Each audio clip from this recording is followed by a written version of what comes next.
આજે આપણે વાત કરવા જઈ રહ્યા છીએ ભારતના ઇતિહાસની એક અત્યંત મહત્વપૂર્ણ અને યાદગાર ઘટનાની, સોમનાથ મંદિર પર થયેલા હુમલાની.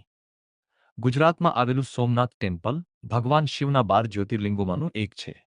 આ મંદિર પ્રાચીન સમયથી જ અતિ સમૃદ્ધ, ભવ્ય અને આસ્થાનું કેન્દ્ર રહ્યું છે. પરંતુ ઈવીસન 1025માં એક ભયાનક ઘટના બની.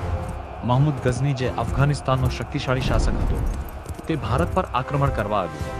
તેનો મુખ્ય ઉદ્દેશ હતો સોમનાથ મંદિરની અતિશય સંપત્તિ લૂંટવી અને પોતાની શક્તિને દુનિયાને બતાવવી. મહમૂદ ગઝનવી મોટી સેના સાથે ગુજરાત પહોંચ્યો અને સોમનાથ મંદિર પર ભયાનક હુમલો કર્યો. મંદિરને ભારે નુકસાન પહોંચાડવામાં આવ્યું અને સોનું, ચાંદી અને કિંમતી રત્નો લૂંટી લેવામાં આવ્યા. આ ઘટના ભારતના ઇતિહાસમાં એક દુઃખદ અને કરુણ અધ્યાય તરીકે યાદ કરવામાં આવે છે. પણ આ અંત નહોતો.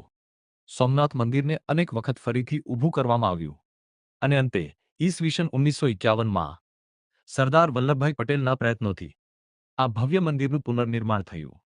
આજે સોમનાથ મંદિર ફરી ગૌરવ સાથે ઊભું છે અને લાખો ભક્તો અહીં દર્શન કરવા આવે છે. આ ઘટના આપણને શીખવે છે કે વિનાશ પછી પણ પુનર્જીવન શક્ય છે. જય સોમનાથ. હર હર મહાદેવ. ॐ नमः शिवाय।